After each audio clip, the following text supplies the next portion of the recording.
माननीय उपमुख्यमंत्री तथा वित्तमंत्री सन 2025-26 चा अर्थसंकल्प सादर करतील।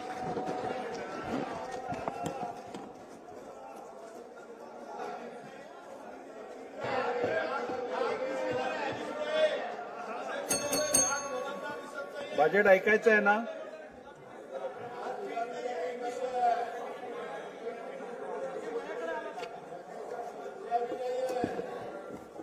सन्माननीय अध्यक्ष महोदय,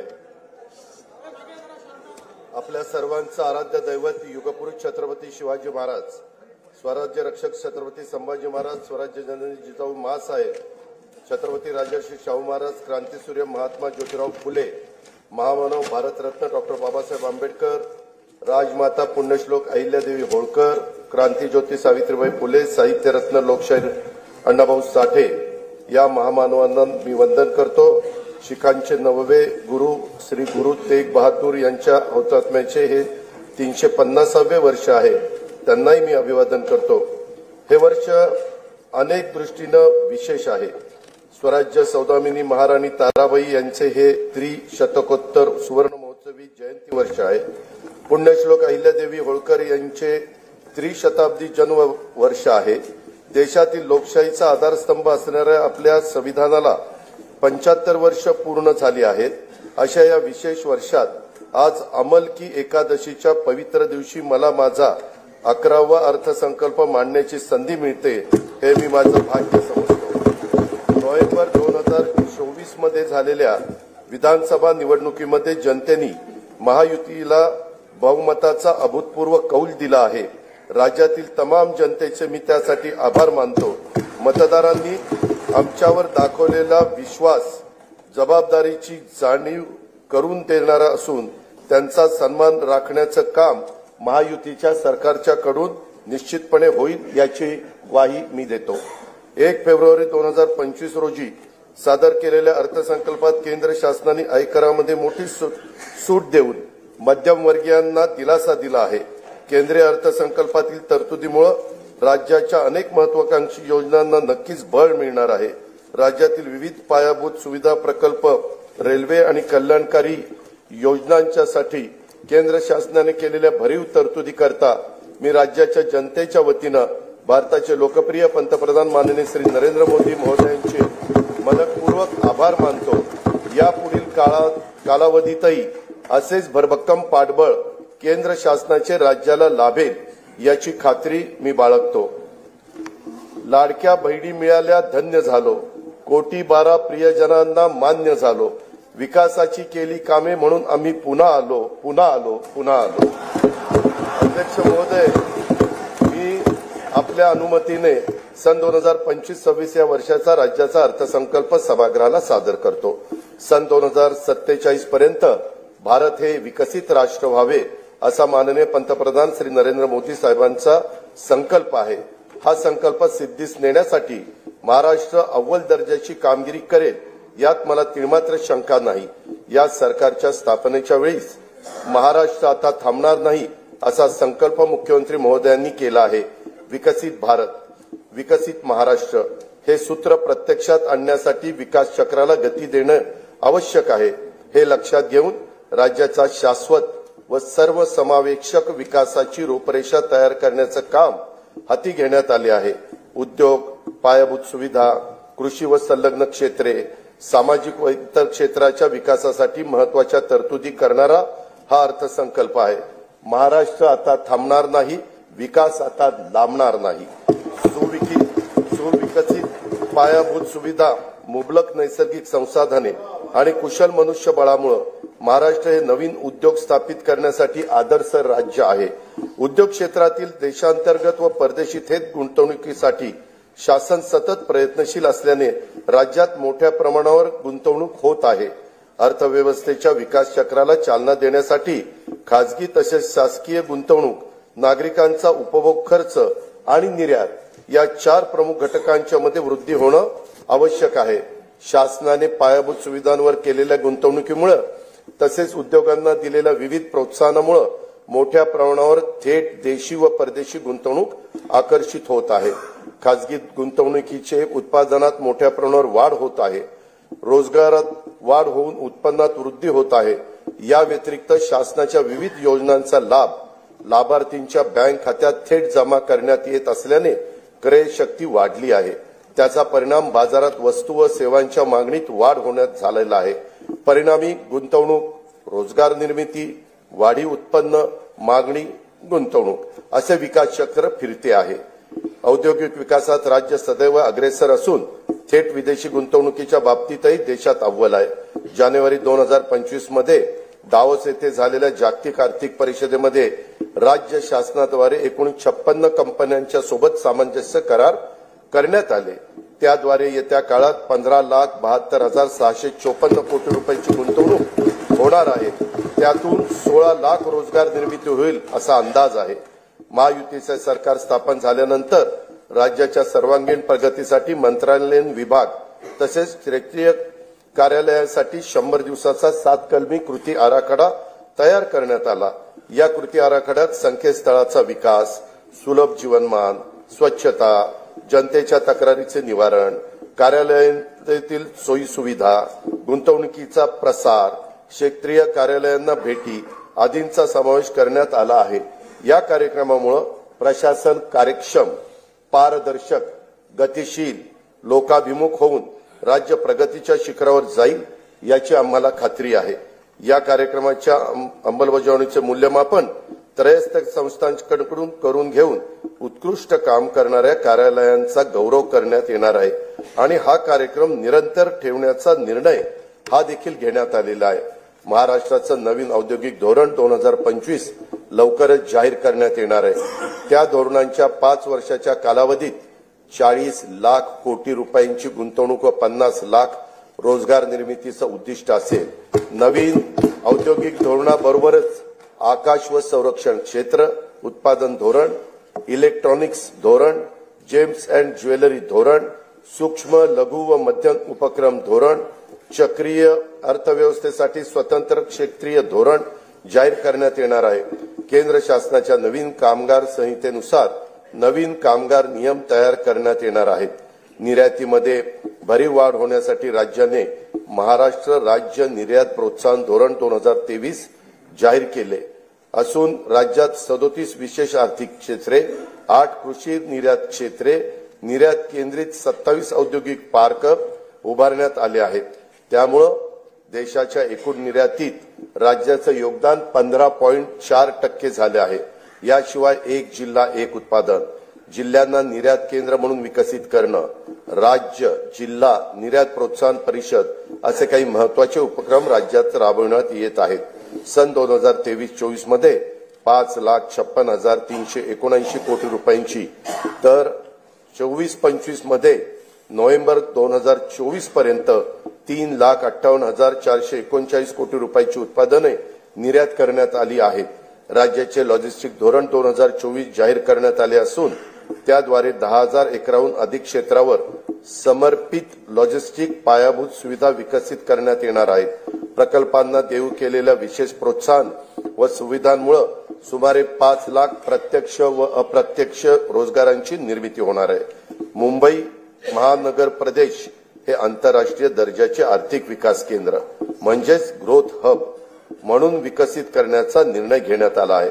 वांद्रे कुर्ला संकुल, कुर्ला वरळी, वडाळा, गोरेगाव, नवी मुंबई, खारघर व विरार बोईसर या 7 ठिकाणी आंतरराष्ट्रीय दर्जाची व्यापारी केंद्र निर्माण केली जाणार आहेत। त्यामुळे मुंबई महानगर प्रदेशाची अर्थव्यवस्था सध्या $140 बिलियन वरून सन 2030 पर्यंत $300 बिलियन तर सन 2047 पर्यंत $1.5 ट्रिलियन पर्यंत नेण्याचं उद्दिष्ट आहे। एकेकाळी नक्षलग्रस्त म्हणून ओळखला जाणारा गडचिरोली जिल्हा आता स्टील हब म्हणून उदयास येत आहे। दावोस येथे झालेल्या जागतिक आर्थिक परिषदेमध्ये गडचिरोली जिल्ह्याकरता 21,830 कोटी रुपयांची गुंतवणुकीचे सामंजस्य करार करण्यात आले। त्यातून 7,500 रोजगार निर्मिती होणे अपेक्षित आहे। गडचिरोली जिल्ह्यातील दळणवळणासाठी खनिकर्म महामार्गाचे जाळी विकसित केले जात आहे।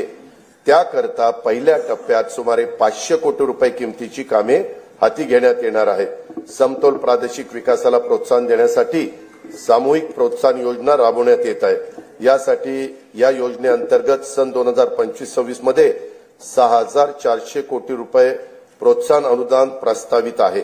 महावितरण कंपनीने येत्या 5 वर्षासाठी विजेचा दर निश्चित करण्याचा प्रस्ताव महाराष्ट्र विद्युत नियामक आयोगाकडे सादर केला आहे।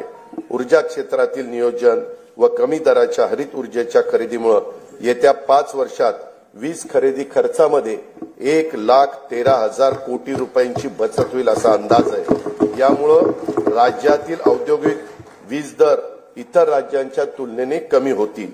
बेंगळुरू मुंबई इंडस्ट्रियल कॉरिडॉरसाठी भूसंपादनाची कारवाई सुरू असून या प्रकल्पामुळे राज्यातील अवर्षण प्रवण भागात उद्योगाची स्थापना होऊन रोजगार निर्मितीला चालना मिळेल।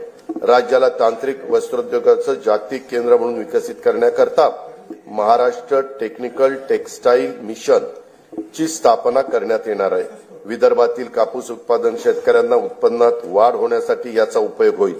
हातमाग विणकरांना प्रोत्साहन आणि सुविधा देण्यासाठी नागपूर येथे अर्बन हाट केंद्राची स्थापना करण्यात येणार आहे। गुंतवणूकदार आणि उद्योजकांना राज्यात व्यवसायासाठी अधिक पूरक परिसंस्था विकसित करण्याच्या उद्देशाने जुलै 2023 मध्ये महाराष्ट्र उद्योग व्यापार व गुंतवणूक सुविधा कायदा लागू करण्यात आला आहे। उद्योजकांना त्यांच्या उद्योगाचा विस्तार करण्यासाठी तसेच नवीन उद्योग स्थापन करण्यासाठी 17 विभागांच्याकडून देण्यात येणाऱ्या 141 सेवा आता मैत्री या संकेतस्थळामार्फत देण्यात येत आहे। आम्हावरी खिळले डोळे उद्याच्या पिढ्यांचे, आज स्वप्न बघतो आम्ही उद्याच्या दिसांचे।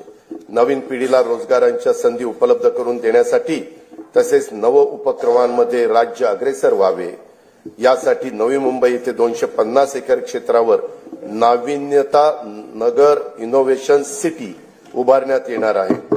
रतन टाटा महाराष्ट्र राज्य कौशल्य विद्यापीठाकडून मायक्रोसॉफ्ट कंपनी मार्फत 10,000 महिलांना कौशल्य व कृत्रिम बुद्धिमत्ता या विषयाचे प्रशिक्षण देण्यात येत आहे। सन 2025-26 या वर्षाकरता कार्यक्रम खर्चाकरता उद्योग विभागास 1,021 कोटी रुपये, कामगार विभागास 171 कोटी रुपये, वस्त्रोद्योग विभागास 774 कोटी रुपये आणि कौशल्य रोजगार उद्योजकता आणि नाविन्यता विभागास 807 कोटी रुपयाचा नियतव्यय प्रस्तावित आहे। पायाभूत सुविधांच्या मध्ये 1 रुपयाची गुंतवणूक केली तर स्थूल राज्य उत्पन्नामध्ये 2.5 ते 3.5 रुपयांची वाढ होते। हे लक्षात घेऊन विमानचालन, रेल्वे, मेट्रो, महामार्ग, जलमार्ग, जलवाहतूक, बंदर विकास, सिंचन, ऊर्जा, परिवहन व दळणवळण येत्या क्षेत्रात येत्या 5 वर्षात विक्रमी गुंतवणूक करण्याचा शासनाचा निर्धार आहे। महाराष्ट्र सागरी विकास धोरण 2023 मध्ये बंदर विकासाकरता स्वामित्व धन, अकृषी कर, वीज शुल्क आणि मुद्रांक शुल्क यातून सूट देण्यात आली आहे। विजेसाठी औद्योगिक दर लागू करण्यात आला आहे। प्रवासी जलवाहतूक व किनारी पर्यटनाला चालना देण्यासाठी प्रवासी व बंदर करातून सूट देण्यात आली आहे। बंदराच्या करारांचा कमाल कालावधी देखील आता 90 वर्ष करण्यात आला आहे।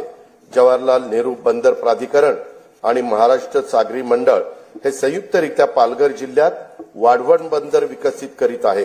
या प्रकल्पाचा एकूण खर्च 76,220 कोटी रुपये असून त्यात राज्य शासनाचा सहभाग 26% आहे। वाढवण बंदरामुळे 300 दशलक्ष मेट्रिक टन वार्षिक माल हाताळणी क्षमता निर्माण होणार आहे। जवाहरलाल नेहरू बंदराच्या सध्याच्या क्षमतेपेक्षा ती तिप्पट असणार आहे। सन 2030 पर्यंत नव्या बंदरातून माल वाहतूक सुरू होणं अपेक्षित आहे। या बंदराचा समावेश कंटेनर हाताळणी करणाऱ्या जगातील पहिल्या 10 बंदरामध्ये होणार असल्याने महाराष्ट्र राज्य भविष्यात सागरी दळणवळणातील महाशक्ती म्हणून उदयास येईल।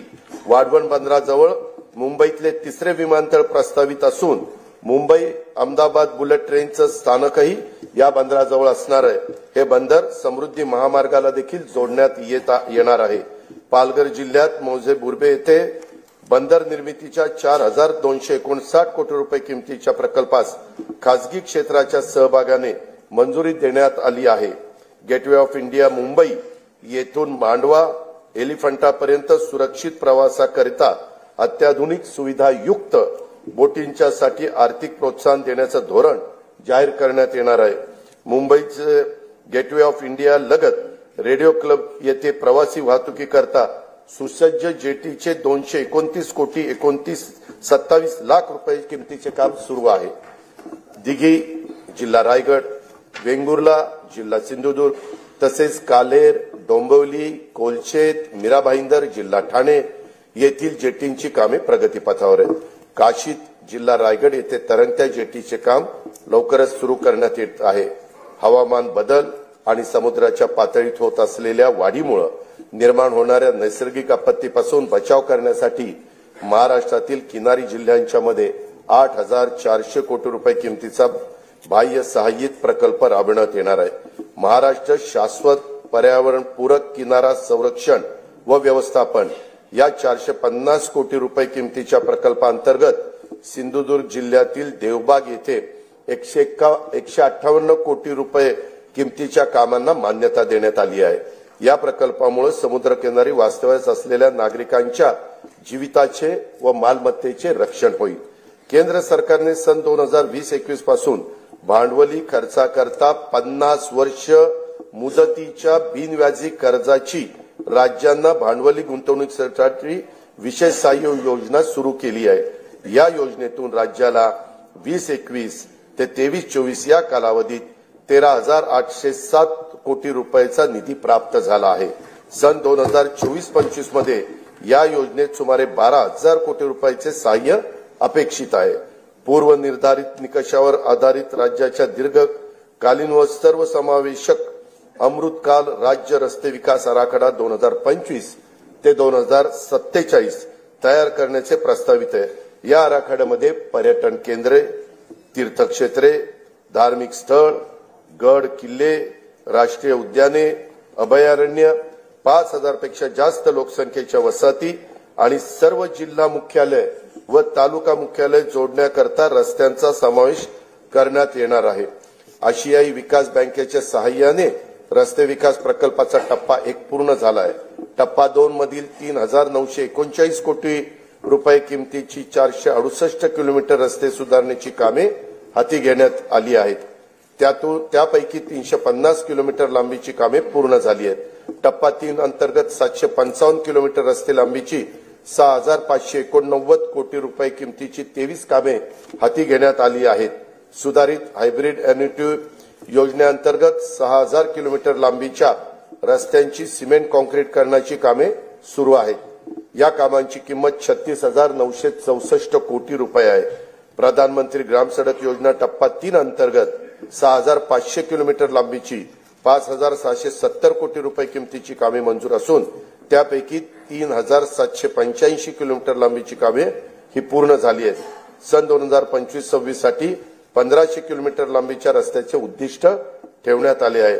मुख्यमंत्री ग्राम सडक योजना टप्पा 1 ची कामे पूर्णत्वास आली असून टप्पा 2 अंतर्गत 9,610 किलोमीटर लांबीच्या रस्त्यांची दर्जनोक्तीची कामे मार्च 2026 अखेरपर्यंत पूर्ण करण्याचं नियोजन आहे. मुख्यमंत्री ग्राम सडक योजना टप्पा 2 अंतर्गत अतिरिक्त 7,000 किलोमीटर लांबीच्या रस्त्याचे कॉन्क्रिटीकरण करण्यात येणार आहे. मुख्यमंत्री ग्राम सडक योजना टप्पा 3 अंतर्गत 1,000 पेक्षा जास्त लोकसंख्या असलेली 3,582 गावं 14,000 किलोमीटर लांबीच्या सिमेंट कॉन्क्रीटच्या रस्त्याने प्रमुख जिल्हा मार्गांना, राज्य महामार्गांना आणि राष्ट्रीय महामार्गांना जोडली जातील. या प्रकल्पाची एकूण किंमत 30,100 कोटी रुपये आहे. पहिल्या टप्प्यात 8,000 कोटी रुपयाची कामे हाती घेण्यात येणार आहेत. हिंदू हृदय सम्राट बाळासाहेब ठाकरे समृद्धी महामार्गाचं 99% काम पूर्ण झाले असून त्यासाठी 64,755 कोटी रुपये खर्च झाला आहे. इगतपुरी ते आमणे या 76 किलोमीटर लांबीचा टप्पा लवकरच वाहतुकीसाठी खुला होईल. या महामार्गालगत अॅग्रो लॉजिस्टिक हब विकसित केले जाणार असून त्यात कोल्ड स्टोरेज, ग्रेडिंग, पॅकिंग व निर्यात हाताळणी केंद्राच्या प्रमुख सुविधा पुरवण्यात येतील. याचा लाभ प्रामुख्याने विदर्भ व मराठवाड्यातील शेतकऱ्यांना होईल. वर्धा जिल्ह्यातील पवनार ते सिंधुदुर्ग जिल्ह्यातील पाथरादेवी हा 760 किलोमीटर लांबीच्या 86,300 कोटी रुपये किमतीच्या महाराष्ट्र शक्तीपीठ महामार्गाच्या भूसंपादनाची कारवाई प्रगतीपथावर आहे. मुंबई पुणे द्रुतगती मार्गावरील खोपोली ते खंडाळा या लांबीतील मिसिंग लिंक प्रकल्पाचं काम ऑगस्ट 2025 पर्यंत पूर्ण करण्यात येणार आहे. यामुळे प्रवासाचा वेळ आणि इंधन या दोन्हीत बचत होईल आणि वाहतूक कोंडीतून देखील नागरिकांची सुटका होईल. मुंबई उपनगर परिसरातील वाहतूक गतिमान व्हावी यासाठी वर्सोवा ते मड खाडी पूल, वर्सोवा ते भाईंदर किनारी मार्ग, मुलुंड ते गोरेगाव, ठाणे ते बोरिवली आणि ऑरेंज गेट ते मरीन ड्राईव्ह भुयारी मार्ग असे 64,783 कोटी रुपये किमतीचे प्रकल्प हाती घेण्यात आले आहेत. ठाणे ते मुंबई नवी मुंबई आंतरराष्ट्रीय विमानतळ असा उन्नत मार्ग बांधण्याचं नियोजन असून त्याद्वारे ठाणे, डोंबिवली, कल्याण व अन्य महत्वाची मोठी शहरं आंतरराष्ट्रीय विमानतळाशी सुलभरित्या जोडली जाणार आहेत. बाळकुम ते गायमुख या ठाणे किनारी मार्गाची लांबी 13.45 किलोमीटर असून त्याचे सुमारे 3,364 कोटी रुपये खर्चाचे काम सन 2028 अखेरपर्यंत पूर्ण करण्याचं आमचं नियोजन आहे. शिवडी वरळी या 1,051 कोटी रुपये किमतीच्या उन्नत जोड रस्त्यांचे काम मार्च 2026 अखेर पूर्ण करण्यात येणार आहे. स्वातंत्र्यवीर सावरकर सागरी सेतू वांद्रे ते वर्सोवा या दरम्यानचे 14 किलोमीटर लांबीचे 18,120 कोटी रुपये खर्चाचे काम मे 2028 पर्यंत पूर्ण करण्याचं आमचं नियोजन आहे. उत्तम ते विरार या सागरी सेतू व जोड रस्त्याच्या 55 किलोमीटर लांबीचा 87,427 कोटी रुपये किमतीचा प्रकल्प हा हाती घेण्यात येणार आहे.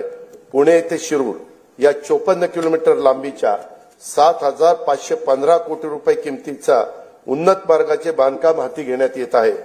तळेगाव, चाकण, शिक्रापूर या रस्त्याच्या तळेगाव ते चाकण या 25 किलोमीटर लांबीत 4 पदरी उन्नत मार्ग प्रस्तावित आहे. या प्रकल्पासाठी 6,499 कोटी रुपये खर्च अपेक्षित आहे.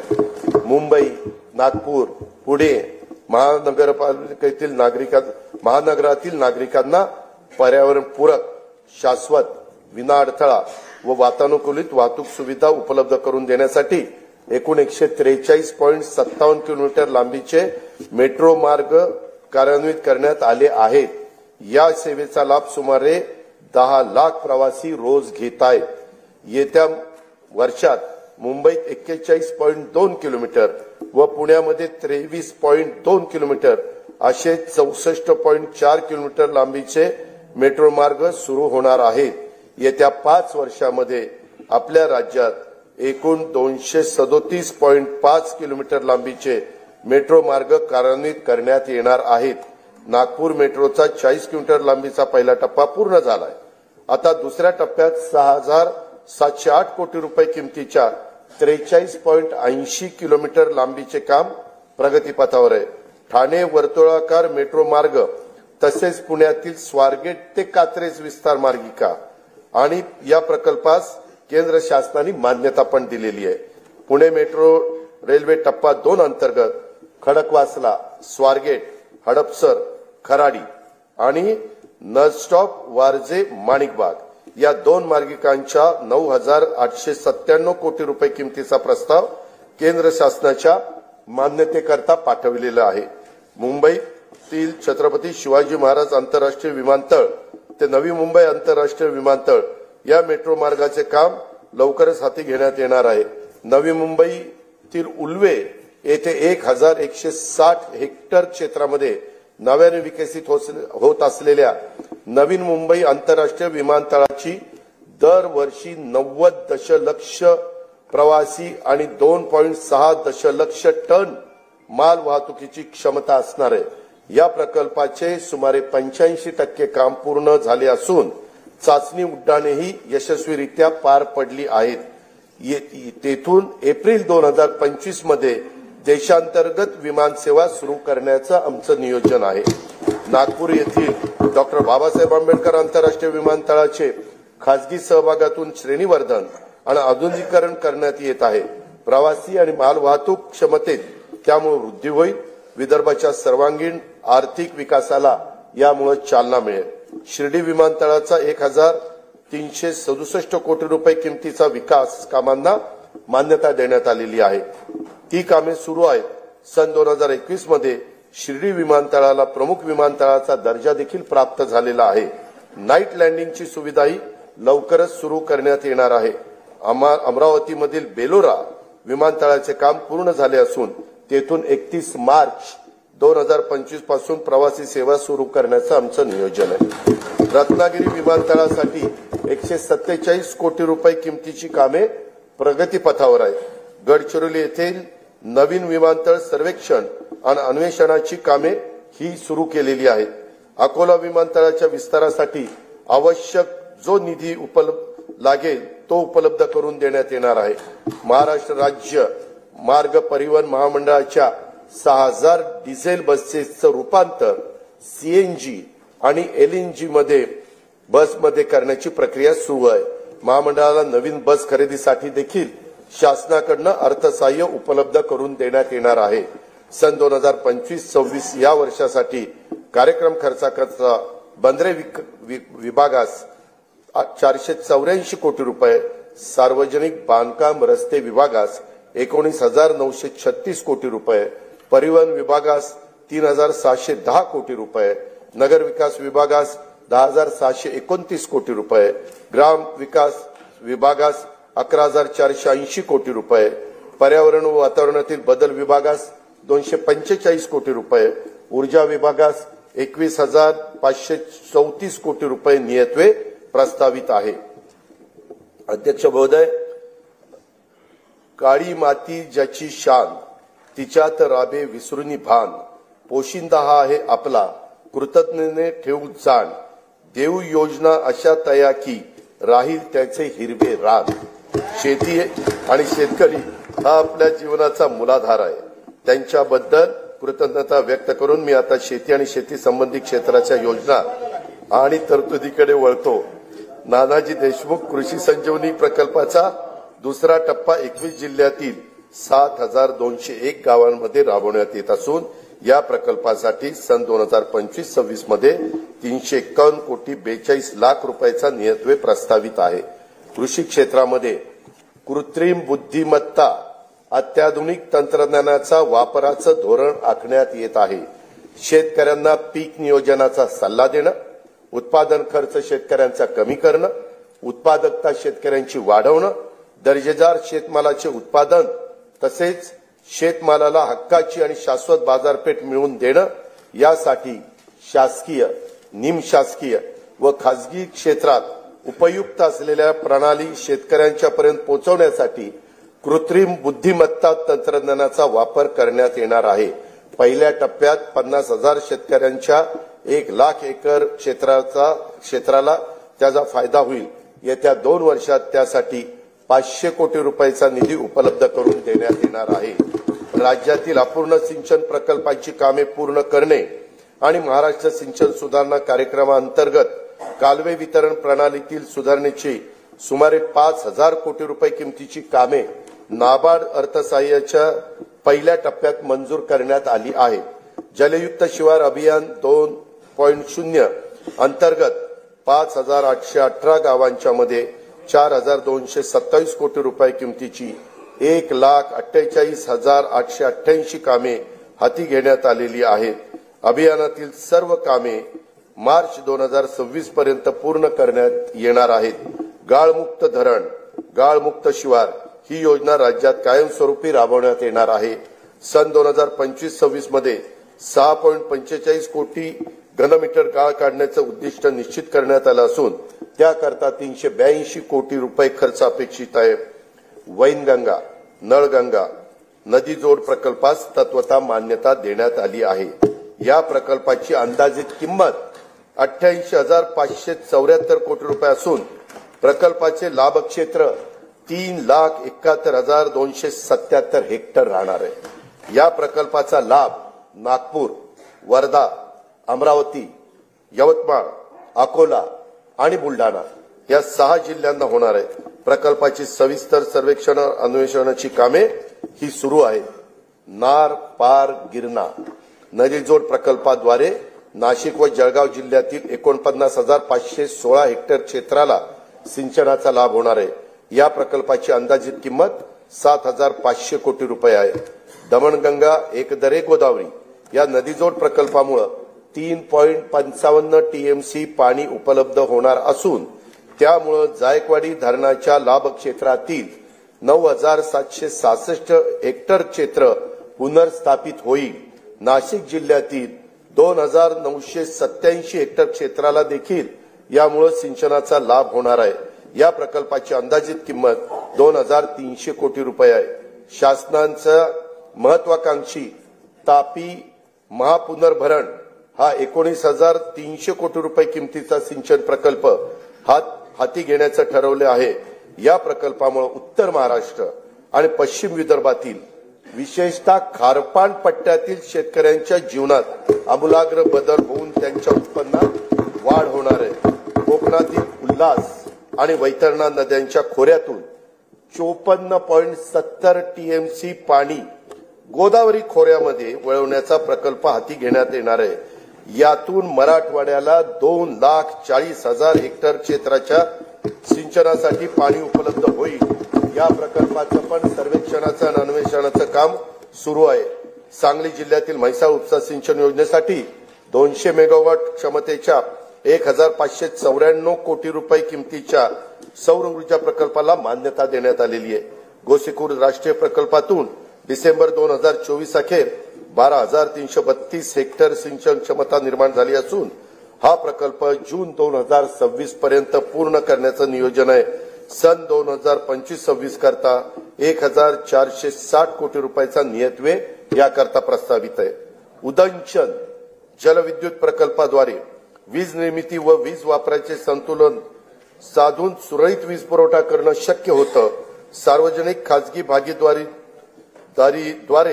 राज्यातील 38 उदंचन जलविद्युत प्रकल्पासाठी सामंजस्य करार करण्यात आले असून त्यातून 2.95 लाख कोटी रुपयाची गुंतवणूक व 90,000 रोजगार निर्माण होणार आहेत.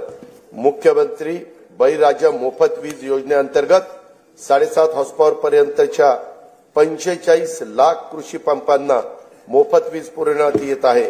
डिसेंबर 2024 अखेर 7,978 कोटी रुपयांची वीज सवलत या योजनेच्या द्वारे देण्यात आली आहे.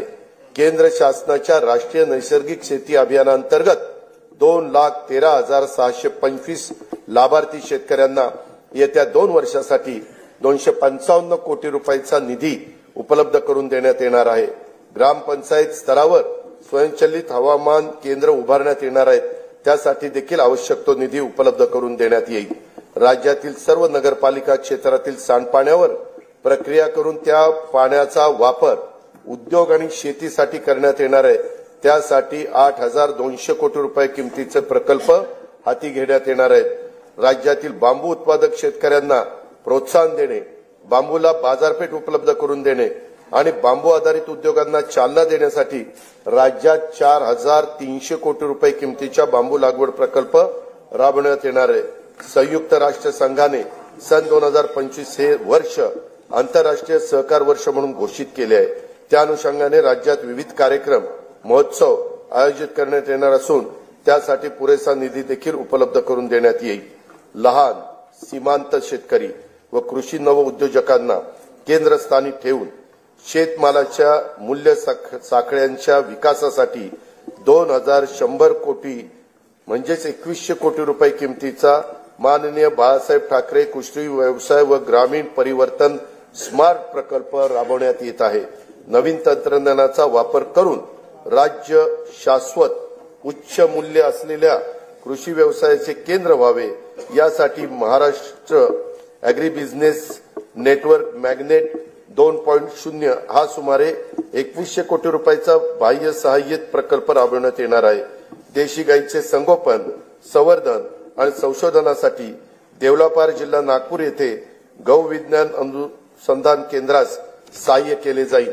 नवी मुंबईत महामुंबई आंतरराष्ट्रीय बाजार, मुंबईत मरोळमध्ये आंतरराष्ट्रीय मत्स्य बाजार तसेच आरमोरी जिल्हा गडचिरोली येथे रेशीम कोष खरेदी विक्री बाजारपेठ स्थापन करण्यात येणार आहे। ज्या तालुक्यामध्ये बाजार समिती अस्तित्वात नाही तेथे किमान एक स्वतंत्र बाजार समिती स्थापन करण्याचं ठरवण्यात आले। त्यासाठी एक तालुका एक बाजार समिती योजना राबवण्यात येणार आहे।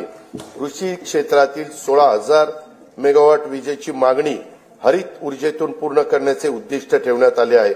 शेतकऱ्यांना दिवसा विश्वासार्ह वीज पुरवठा करणं शक्य व्हावं यासाठी 27 जिल्ह्यांच्या मध्ये मुख्यमंत्री सौर कृषी वाहिनी योजना 2.0 मधून 2,779 विद्युत उपकेंद्रासाठी सौर प्रकल्प हाती घेण्यात आले असून ते ऑक्टोबर 2026 पर्यंत पूर्ण होणार आहेत। जानेवारी 2024 पासून आतापर्यंत 2,90,129 सौर कृषी पंप स्थापित करण्यात आले आहेत। सध्या प्रत्येक दिवशी 1,000 पंप या गतीने सौर कृषी पंपाची स्थापना करण्यात येत आहे। बी बियाणं, यंत्रसामुग्री, खते आणि शेतमालाच्या वाहतुकीसाठी महत्वाच्या असलेल्या शेत व पाणंद रस्त्याच्या बांधणीसाठी बळीराजा शेत व पाणंद रस्ते रामटेकच्या धर्तीवर ही योजना सुरू करण्यात येणार आहे। सन 2025-26 या वर्षासाठी कार्यक्रम खर्चाकरता कृषी विभागाला 9,710 कोटी रुपये, पशुसंवर्धन, दुग्ध विकास व मत्स्य व्यवसाय विकास विभागाला 635 कोटी रुपये, फलोत्पादन विभागाला 708 कोटी रुपये, मृद व जलसंधारण विभागाला 4,247 कोटी रुपये, जलसंपदा व खारभूमी विभागाला 16,456 कोटी रुपये, मदत व पुनर्वसन विभागाला 638 कोटी रुपये, रोजगार हमी योजना विभागाला 2,205 कोटी रुपये, सहकार व पणन विभागाला 1,178 कोटी रुपये, अन्न नागरी पुरवठा विभागाला 526 कोटी रुपयाचा नियतव्यय प्रस्तावित आहे। महिला, बालके, युवक, गरीब व वंचित घटकांवर लक्ष केंद्रित करून त्यांच्यासाठी अन्न सुरक्षा, निवारा, पिण्याचे शुद्ध पाणी, आरोग्य सेवा, शिक्षण सुविधा आणि रोजगार स्वयंरोजगाराच्या संधी उपलब्ध करून त्याद्वारे सर्वसामान्य माणसांच्या जीवनात गुणात्मक बदल घडवण्यासाठी राज्यात लोककल्याणकारी योजनांची अंमलबजावणी करण्यात येत आहे। त्या दृष्टीने राज्याचे आरोग्य आणि ज्येष्ठ नागरिक धोरण हे जाहीर करण्यात येणार आहे। सर्वांसाठी घरे हे उद्दिष्ट येत्या 5 वर्षात साध्य करण्याचे राज्याचे नवीन गृहनिर्माण धोरण लवकरच जाहीर करण्यात येणार आहे। राज्यात प्रधानमंत्री आवास योजना, पीएम जनमन या केंद्र पुरस्कृत तर रमाई आवास, शबरी आवास, आदिम आवास, पारधी आवास, अटल बांधकाम कामगार वसाहत, यशवंतराव चव्हाण मुक्त वसाहत, पुण्यश्लोक अहिल्यादेवी होळकर आवास, मोदी आवास तसेच धर्मवीर आनंद दिघे घरकुल या योजना राबवण्यात येत आहेत। त्या अंतर्गत आतापर्यंत 44,07,000 घरकुलं मंजूर करण्यात आली आहे। प्रधानमंत्री आवास योजना ग्रामीण टप्पा 2 अंतर्गत सन 2024-25 करता 20 लाख घरकुलांच्या उद्दिष्टापैकी सुमारे 18,38,000 घरकुलांना मंजुरी दिली असून 14,71,000 लाभार्थींना पहिल्या हप्त्यासाठी 2,200 कोटी रुपये वितरित करण्यात आले आहेत। ही योजना राबवण्यात महाराष्ट्र देशात प्रथम क्रमांकावर आहे। लोकप्रतिनिधी आणि लाभार्थींच्या मागणीला प्रतिसाद म्हणून राज्य सरकारकडून या योजनेच्या अनुदानात 50,000 रुपयाची वाढ करण्यात येणार आहे। या सर्व घरकुलांच्या छतावर सौर ऊर्जा संच देखील बसवले जाणार आहेत। प्रधानमंत्री आवास योजना शहरी 1 अंतर्गत 4,42,748 घरकुलं मंजूर असून त्यापैकी 2,08,304 घरकुलांचे बांधकाम हे पूर्ण झाले आहे। घरकुलांचे बांधकाम 31 डिसेंबर 2025 पर्यंत पूर्ण करण्यात येणार आहे। प्रधानमंत्री आवास योजना शहरी 2.0 अंतर्गत पुढील 5 वर्षासाठी 5 लाख घरकुलांचे उद्दिष्ट असून त्यासाठी 8,100 कोटी रुपयाचा निधी उपलब्ध करून देण्यात येणार आहे। नाविन्यपूर्ण बांधकाम, तंत्रज्ञानाचा वापर, हरित इमारती आणि सौर प्रणालीच्या वापरासाठी अधिकचे अनुदान देण्यात येणार आहे। पंतप्रधान सूर्यघर वीज योजनेतून आतापर्यंत 1,30,000 घरगुती ग्राहकांनी 500 मेगावॅटपेक्षा जास्त क्षमतेचे छतावरचे सौर ऊर्जा संच स्थापित केले असून त्यांना आतापर्यंत 1,000 कोटी रुपयांच्या पेक्षा जास्त अनुदानाचा लाभ देण्यात आला आहे. 0 ते 100 युनिट वीज वापरणाऱ्या सुमारे 1.5 कोटी वीज ग्राहकांना छतावरील सौर ऊर्जा संच खरेदीसाठी अनुदान देण्याची योजना राज्य सरकारकडून सुरू करण्यात येणार असून या योजनेमुळे येत्या काही काळात राज्यातील सुमारे 70% वीज ग्राहकांचे वीज बिल टप्प्याटप्प्याने शून्यावर येणार आहे. सातारा जिल्ह्यातील मान्याची वाडी व टेकवडी या गावांना सौरग्राम म्हणून घोषित केले असून त्यांच्यासह अन्य 8 गावांचे सौर ऊर्जेचे 100% विद्युतीकरण करण्यात येणार आहे. वैद्यकीय महाविद्यालय आणि आरोग्य संस्थांसह राज्यातील सर्व शासकीय कार्यालयामध्ये सौर विद्युत यंत्रणा स्थापित करण्यात येणार आहे. राज्यातील 52,500 रास्त दुकानामधील ई-पॉस मशीन इलेक्ट्रॉनिक्स वजन काट्यांना जोडण्यात येत आहे. राष्ट्रीय अन्न सुरक्षा योजनेअंतर्गत सप्लाय चेन ब्लॉक चेन तंत्रज्ञान वापरून स्वस्त धान्याची वाहतूक व वितरण प्रणाली अधिक पारदर्शक व कार्यक्षम करण्यात येणार आहे. जल जीवन मिशन योजनेअंतर्गत सुमारे 1,30,00,000 कुटुंबांना नळ जोडणी देण्यात आली असून सन 2025-26 मध्ये याकरता 3,939 कोटी रुपयांचा नियतव्यय प्रस्तावित आहे. गोदावरी खोरे पुनर्भरण व मराठवाडा ग्रीड हे महत्वाकांक्षी प्रकल्प आंतरराष्ट्रीय वित्तीय संस्थांच्या सहाय्याने राबवण्यात येणार आहेत. या प्रकल्पाची एकूण किंमत 37,668 कोटी रुपये आहे. स्वच्छ भारत अभियान ग्रामीण टप्पा 2 अंतर्गत घनकचरा, सांडपाणी व प्लास्टिक कचरा व्यवस्थापन, सार्वजनिक स्वच्छता संकुल तसेच घरगुती स्वच्छता गृहांची कामे हाती घेण्यात आली असून 2025-26 मध्ये त्याकरता 1,484 कोटी रुपयांचा नियतव्यय प्रस्तावित आहे. प्रत्येक व्यक्तीला त्याच्या घरापासून 5 किलोमीटर परिघात दर्जेदार प्राथमिक आरोग्य सेवा उपलब्ध व्हावी यासाठी विशेष कार्यक्रम हाती घेण्यात येणार आहे. आयुष्यमान भारत प्रधानमंत्री जन आरोग्य योजनेची ओळखपत्रे कालबद्ध पद्धतीने वितरित करण्यात येणार असून महात्मा फुले जन आरोग्य योजने अंगीकृत रुग्णालयाच्या संख्येत आवश्यकतेनुसार वाढ करण्यात येणार आहे. ठाणे येथे 200 खाटांचे तर रत्नागिरी जिल्ह्यात 100 खाटांचे संदर्भ सेवा रुग्णालय आणि रायगड जिल्ह्यात 200 खाटांचे अतिविशेषोपचार रुग्णालय उभारण्यात येत आहे. स्वर्गीय बाबा आमटे आणि साधनाताई आमटे यांनी स्थापन केलेल्या महारोगी सेवा समितीच्या अमृत महोत्सवी वर्षाच्या निमित्तानं आनंदवनला देण्यात येणाऱ्या प्रतिरुग्ण पुनर्वसन अनुदानात भरीव वाढ करण्यात येणार आहे.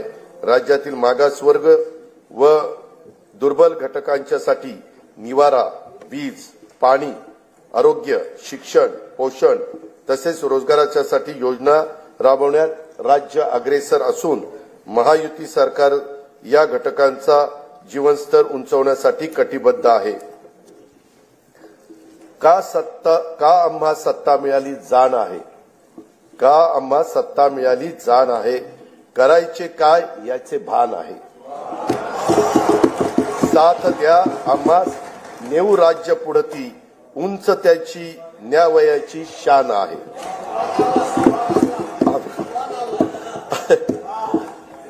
सुभानाला म्हणायचं नाही ते शेरशायरीला म्हणायचं. अनुसूचित जाती घटकांच्या सर्वांगीण विकासासाठी राजर्षी शाहू महाराज शिष्यवृत्ती योजना, विद्यार्थी वसतिगृह, भारतरत्न डॉक्टर बाबासाहेब आंबेडकर स्वाधार योजना, साहित्यरत्न लोकशाहीर अण्णाभाऊ साठे नागरी वस्ती सुधार योजना इत्यादी योजना राबवण्यात येत आहेत. महात्मा फुले मागासवर्गीय विकास महामंडळ, साहित्यरत्न लोकशाहीर अण्णाभाऊ साठे विकास महामंडळ, संत रोहिदास चर्मोद्योग आणि चर्मकार विकास महामंडळाद्वारे देखील अनेक योजना राबवण्यात येत आहे. अनुसूचित जाती घटक कार्यक्रम तरतुदीमध्ये यावर्षी गेल्या वर्षीच्या तुलनेत 42% एवढी भरीव वाढ करण्यात आलेली आहे. आदिवासी समाजाच्या सर्वांगीण विकासासाठी भारतरत्न डॉक्टर APJ अब्दुल कलाम अमृत आहार योजना, नमो आदिवासी स्मार्ट शाळा अभियान, आदर्श आश्रम शाळा, ठक्कर बाप्पा आदिवासी विकास योजना तसंच पंडित दीनदयाळ उपाध्याय स्वयं योजना आदी कार्यक्रम राबवण्यात येत आहे. आदिवासी घटक कार्यक्रम तरतुदी यावर्षी गेल्या वर्षीच्या तुलनेत 40% एवढा भरीव वाढ करण्यात आलेली आहे. इतर मागासवर्ग, विमुक्त जाती, भटक्या जमाती तसेच विशेष मागास प्रवर्गातील समाजाच्या सर्वांगीण विकासासाठी ऊसतोड कामगारांच्या मुलांसाठी आश्रमशाळा, विद्यानिकेतन, क्रांतीज्योती सावित्रीबाई फुले शिष्यवृत्ती योजना, डॉक्टर पंजाबराव देशमुख वसतिगृह योजना, तांडा वस्तीमुक्त वसाहत योजना आदी कार्यक्रम राबवण्यात येत आहे. धनगर तसेच गोवारी समाजाकरता आदिवासी उपाययोजनेच्या धर्तीवर एकूण 22 कल्याणकारी योजना राबवण्यात येत आहेत. बौद्ध, जैन, शीख, पारसी, ख्रिश्चन, यहुदी व मुस्लिम या अल्पसंख्याक समुदायातील घटकांच्या विकासासाठी विविध योजना राबवण्यात येत असून अल्पसंख्याक संशोधन व प्रशिक्षण संस्था स्थापन करण्यात आलेली आहे. या संस्थेला देखील पुरेसा निधी उपलब्ध करून देण्यात येईल. दिव्यांगांच्यासाठी शिष्यवृत्ती, कृत्रिम अवयव व साधने विकत घेण्यासाठी तसेच स्वयंरोजगारासाठी अर्थसहाय्य अशा योजना राबवण्यात येत आहेत. दिव्यांग कल्याणासाठी जिल्हा वार्षिक योजनेतून किमान 1% निधी राखीव ठेवण्याचा निर्णय देखील घेण्यात आलेला आहे. राज्यातील विविध समाजातील उन्नतीसाठी 18 महामंडळे स्थापन करण्यात आली असून विविध योजनांचा लाभ घेणे लाभार्थ्यांना सुलभ व्हावे यासाठी या महामंडळाच्या सर्व योजना एकाच संकेतस्थळावर आणण्याचं राज्य सरकारचं नियोजन आहे. सन 2025-26 या वर्षाच्या करता सामाजिक न्याय व विशेष सहाय्य विभागाला 25,581 कोटी रुपये, आदिवासी विकास विभागाला 21,495 कोटी रुपये, इतर मागास व बहुजन कल्याण विकास विभागाला 4,368 कोटी रुपये, दिव्यांग कल्याण विभागाला 1,526 कोटी रुपये आणि अल्पसंख्याक विकास विभागाला 812 कोटी रुपयाचा नियतव्यय प्रस्तावित आहे. असंघटित कामगार कल्याण आभासी महामंडळाकडून 1,75,00,000 असंघटित कामगार आणि शेतमजुरांच्यासाठी सामाजिक सुरक्षा योजना राबवण्याचा विचाराधीन आहे.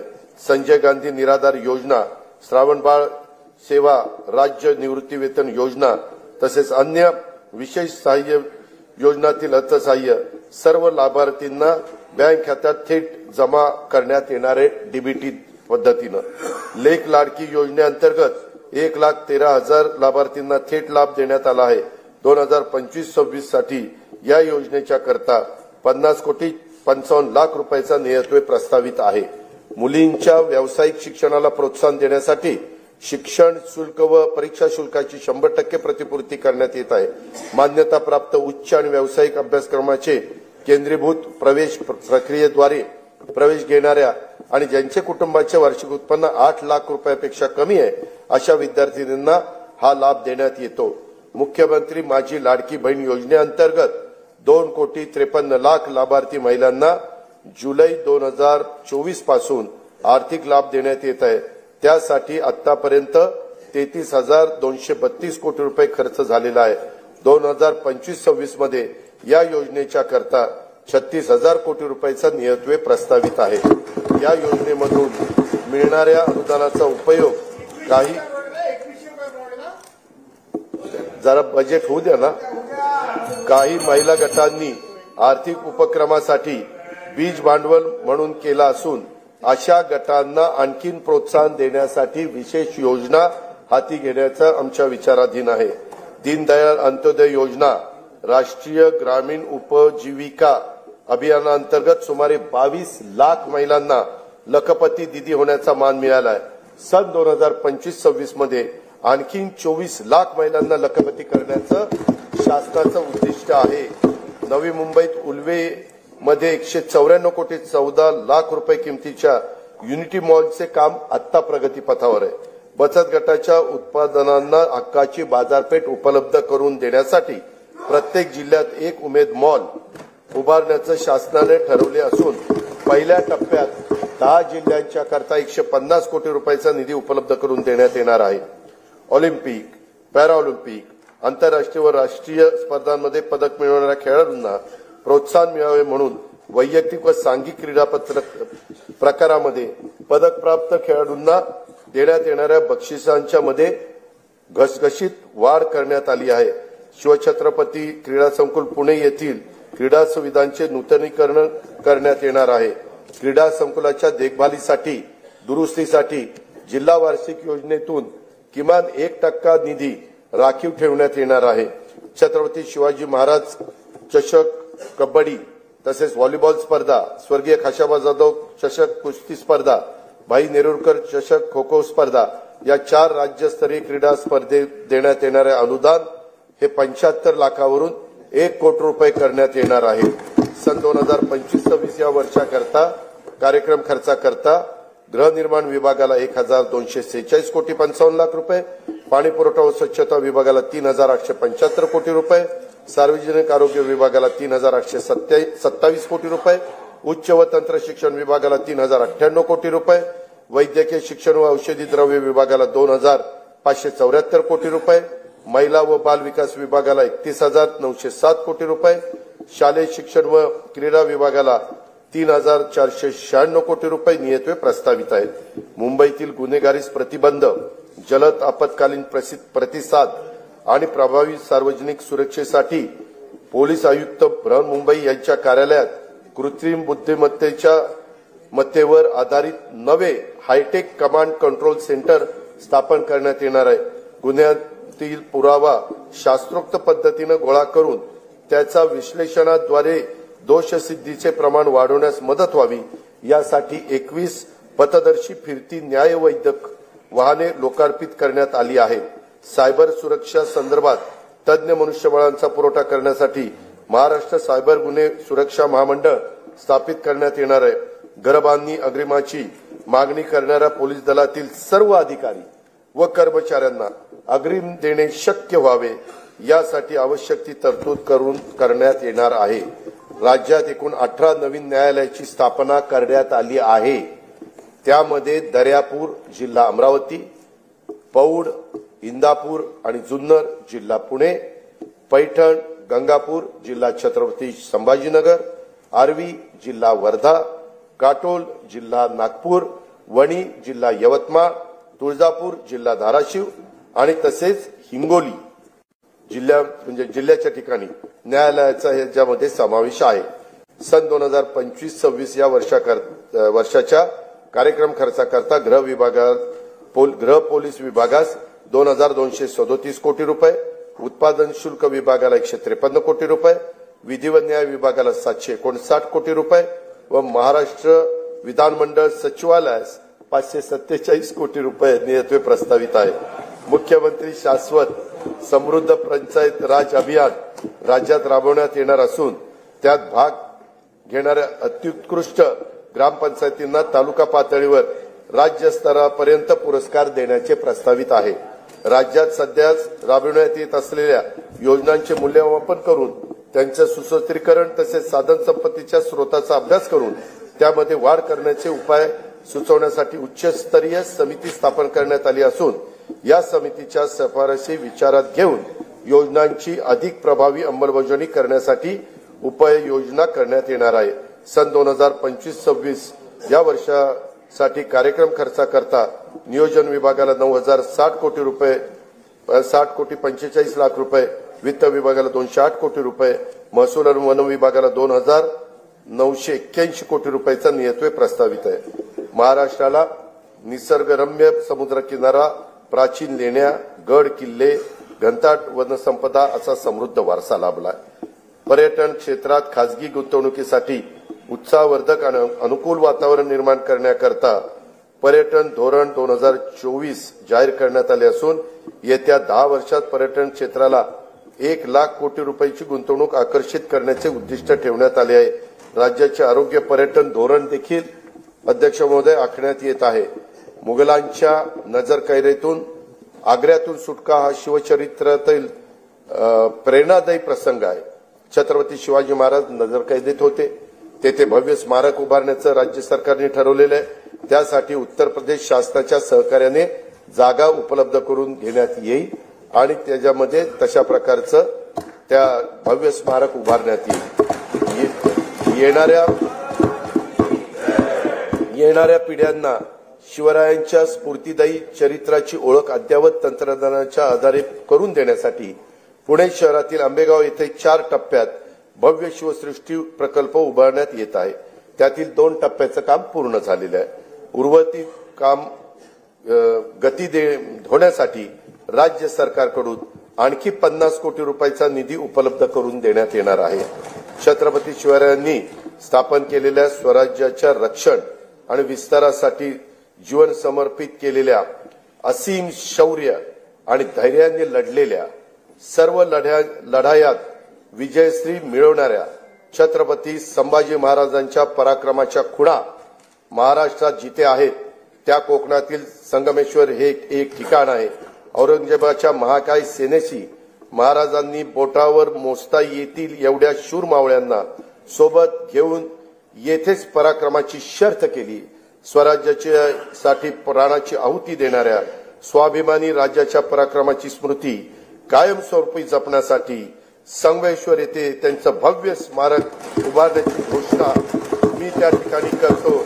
छत्रपती संभाजी महाराजांचे पवित्र बलिदान स्थळ असलेल्या मौजे तुळापूर व समाधी स्थळ मौजे वडू बुद्रुक येथे त्यांचं भव्य स्मारकाचं काम अतिशय जोरात प्रगतीपथावर आहे. दरवर्षी एका प्रेरणादायी गीताला छत्रपती संभाजी महाराज राज्य प्रेरणा गीत पुरस्कार प्रदान करण्याचा निर्णय देखील शासनाने घेतला आणि तो अंमलबजावणी केली. छत्रपती संभाजी महाराज की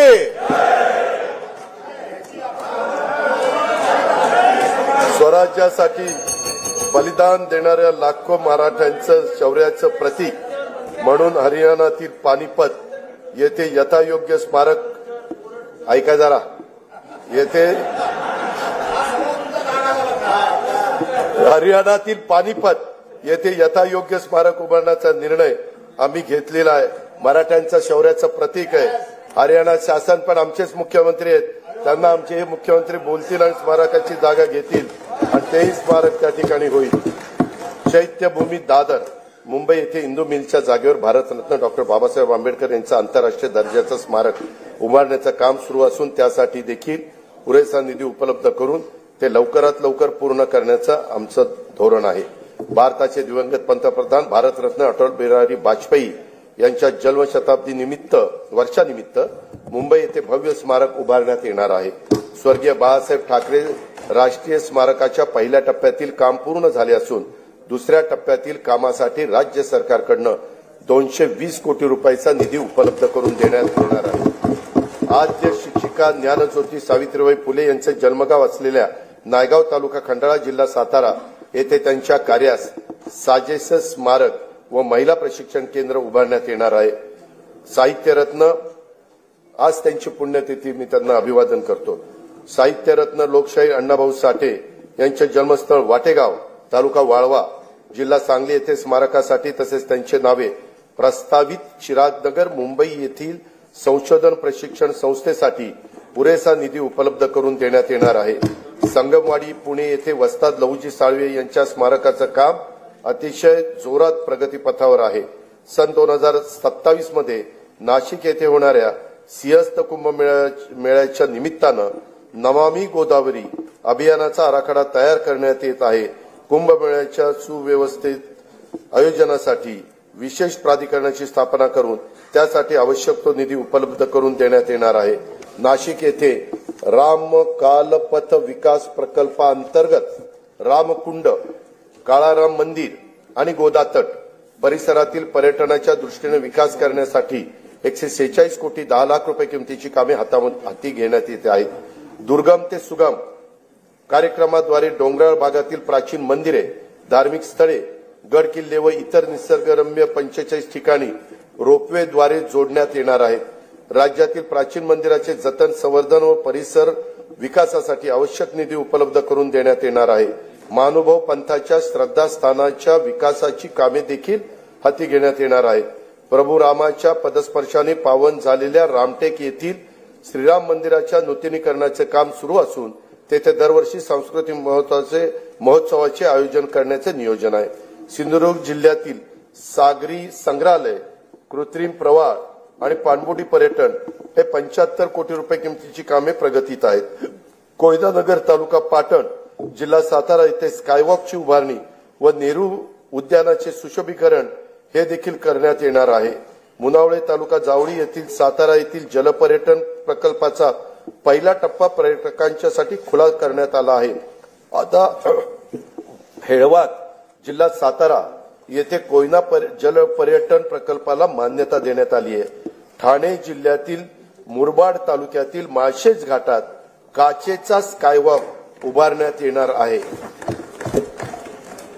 अध्यक्ष महोदय, भाव फुलांना पायी उधळून आयुष्याचा कापूर जाळून तुझे सारखे करीन पूजन, गीत तुझे मी आई गाईन, शब्दोशब्दी अमृत ओतून, अशा माय मराठीस केंद्रीय मंत्रिमंडळाने 3 ऑक्टोबर 2024 रोजी झालेल्या बैठकीमध्ये अभिजात भाषेचा दर्जा दिल्याबद्दल राज्यातल्या तमाम जनतेच्या वतीनं आणि जगभरातील मराठी भाषिकांच्या वतीनं मी माननीय पंतप्रधान नरेंद्र मोदी महोदयांचे मनपूर्वक आभार मानतो. यापुढे दरवर्षी 3 ऑक्टोबर हा दिवस अभिजात मराठी भाषा सन्मान दिन व 3 ते 9 ऑक्टोबर दरम्यान अभिजात मराठी भाषा सप्ताह साजरा करण्यात येईल. मराठी भाषा विद्यापीठ रिद्धपूर येथे अभिजात मराठी भाषेच्या संशोधन व अध्ययनासाठी उच्च दर्जाचे संशोधन केंद्र तसेच अनुवाद अकादमी स्थापित करण्यात येणार आहे. मराठी भाषेच्या संवर्धनासाठी कार्य करणाऱ्या संस्थांच्या माध्यमातून अभिजात मराठी भाषा विषयक उपक्रम राबवण्यात येणार आहेत. मराठी भाषेच्या संशोधनातील उल्लेखनीय कामगिरीबद्दल पुरस्कार सुरू करण्यात येणार आहे. सन 2025-26 या वर्षाच्या कार्यक्रम खर्चाकरता सार्वजनिक बांधकाम इमारती विभागाला 1367 कोटी रुपये, पर्यटन व सांस्कृतिक कार्य विभागाला 3159 कोटी रुपये, सामान्य प्रशासन विभागाला 2899 कोटी रुपये आणि मराठी भाषा विभागाला 225 कोटी रुपयाचा नियतव्यय हा प्रस्तावित आहे. सन 2024-25च्या अंदाजपत्रकात 4,99,463 कोटी रुपये महसुली जमा अपेक्षित होती. महसुली जमेचे सुधारित अंदाज 5,36,463 कोटी रुपये निश्चित करण्यात आले.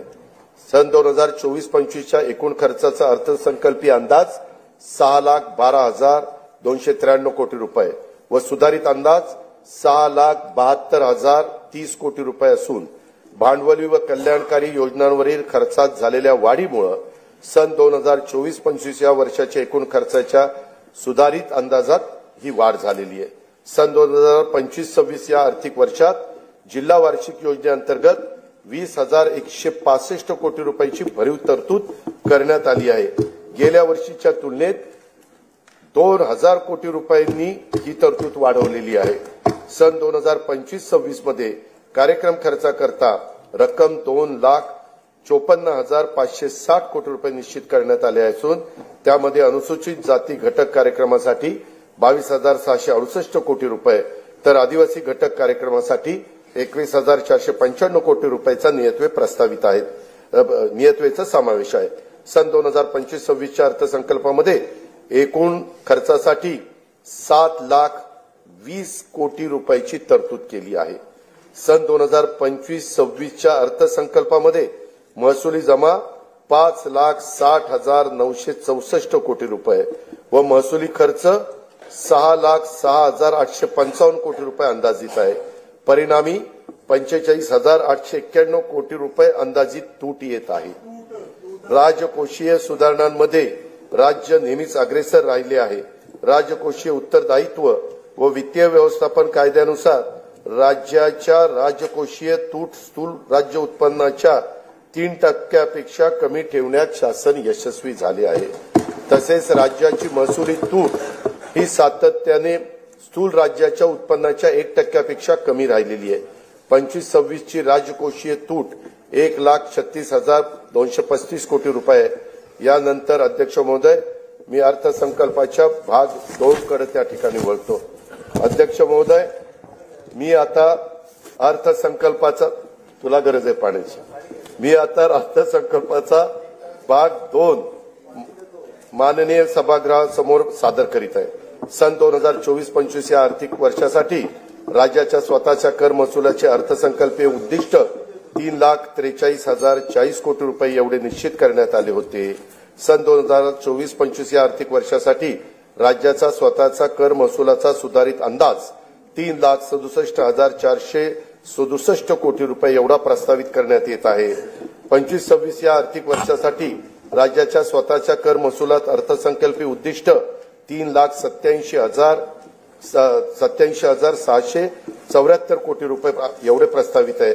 वस्तू व सेवा कर कायदा लागू करण्यापूर्वी राज्य कर विभागातर्फे राबवण्यात आलेल्या विविध कायद्यानुसार सार्वजनिक क्षेत्रातील उपक्रमाकडे असलेली थकबाकीची तडजोड करण्यासाठी मी अभय योजना जाहीर करत आहे. सदर अभय योजनेचे नाव महाराष्ट्र कर व्याज शास्ती किंवा विलंब शुल्क सार्वजनिक क्षेत्रातील कंपन्यांची प्रदेय असलेल्या यांच्या थकबाकीची तडजोड करण्यासाठी अधिनियम 2025 असे असेल. या अभय योजनेचा कालावधी प्रस्तावित कायदा लागू झाल्याच्या दिनांकापासून दिनांक 31 डिसेंबर 2025 पर्यंत असेल. सध्या व्यक्तिगत मालकीच्या परिवहनेतर 4 चाकी सीएनजी व एलपीजी वाहनांवर वाहन प्रकार आणि किमतीनुसार 7 ते 9% दराने मोटार वाहन कराची आकारणी केली जाते. या कराच्या दरामध्ये 1% वाढ प्रस्तावित करीत आहे. सदर वाढीमुळे राज्याला 25-26 मध्ये 150 कोटी रुपयाचा अतिरिक्त महसूल मिळणे अपेक्षित आहे. राज्यात 30 लाखापेक्षा अधिक किमतीच्या इलेक्ट्रॉनिक वाहनांवर 6% दराने मोटार वाहन कराची आकारणी करण्याचे प्रस्तावित आहे. मोटार वाहन कराची कमाल मर्यादा ही 20 लाखाची होती, ती आता 30 लाख रुपये करण्याचे प्रस्तावित आहे. कमाल मर्यादेत प्रस्तावित वाढीमुळे 2025-26 मध्ये राज्याला सुमारे 170 कोटी रुपयाचा अतिरिक्त महसूल मिळेल असे अपेक्षित आहे. बांधकामासाठी वापरल्या जाणाऱ्या क्रेन्स, कॉम्प्रेसर, प्रोजेक्टर्स आणि एक्सकॅव्हेटर्स या प्रकारातील वाहनांना अनिवार्यपणे एक रकमी वाहनाच्या किमतीच्या 60% दराने मोटार वाहन कर आकारण्याचं प्रस्तावित आहे. प्रस्तावित मोटार वाहन कर सुधारणेमुळे 2025-26 मध्ये राज्याला सुमारे 180 कोटी रुपयाचा अतिरिक्त महसूल मिळणे अपेक्षित आहे. राज्यात 7,500 किलो वजनाच्या मालवाहतूक करणाऱ्या हलक्या वाहनांवर, ज्याला आपण एलजीव्ही म्हणतो, अनिवार्य एक रकमी वाहनांच्या किमतीत 60% दराने मोटार वाहन कर आकारण्याचे प्रस्तावित करीत आहे. प्रस्तावित मोटार वाहन कर सुधारणेमुळे 25-26 मध्ये राज्याला सुमारे 625 कोटी रुपयाचा अतिरिक्त महसूल मिळणे अपेक्षित आहे. महाराष्ट्र मुद्रांक अधिनियम कलम 4 नुसार एकाच व्यवहाराच्या पूर्ततेसाठी एकापेक्षा जास्त दस्तऐवजांचा वापर केल्यास पूरक दस्तऐवजांना ₹100 ऐवजी ₹500 इतकी मुद्रांक शुल्क आकारण्याचे प्रस्तावित आहे. महाराष्ट्र मुद्रांक अधिनियमातील कलम 31(1) नुसार एखाद्या दस्तावर भरावयाच्या मुद्रांक शुल्काबाबत दस्त अभिनिर्णय प्रक्रियेसाठी सध्या आकारण्यात येणारे शुल्क ₹100 ऐवजी 1000 इतके करण्याचे, तसेच निष्पादित दस्त निर्णयासाठी दाखल करताना देखील प्रथम दर्शनी देय असणाऱ्या मुद्रांक शुल्काची रक्कम जमा करण्याची तरतूद प्रस्तावित करण्यात येत आहे. नागरिकांना ऑनलाईन पद्धतीने मुद्रांक शुल्काचा भरणा करणे व प्रमाणपत्र देणे हे सुलभ व्हावे यासाठी महाराष्ट्र मुद्रांक अधिनियम कलम 10(3) व 4 मध्ये ई मुद्रांक प्रमाणपत्राची नवी तरतूद लागू करण्याचे प्रस्तावित आहे. वरील प्रस्तावांना सन्माननीय सदस्यांचा पाठिंबा मिळेल असा विश्वास मी व्यक्त करतो. अध्यक्ष महोदय, हा अर्थसंकल्प म्हणजे विकास चक्राला गती देण्यासाठी संकल्पना आणि कृती यांचा घातलेला संतुलित मेळ आहे. विकसित महाराष्ट्र घडवण्यासाठी सर्वांनी मिळून हातभार लावण्याची हीच वेळ आहे. विकास संकल्प, विकासाचा ध्यास, मनी धरू आस विकासाची, विकास चक्राला देऊन या गती, साधूया प्रगती वेगातची, मिळून या सारे राज्य विकसित, राष्ट्र विकसित करू चला, राष्ट्र विकसित करू चला, राज्य विकसित करू चला. जय हिंद, जय महाराष्ट्र.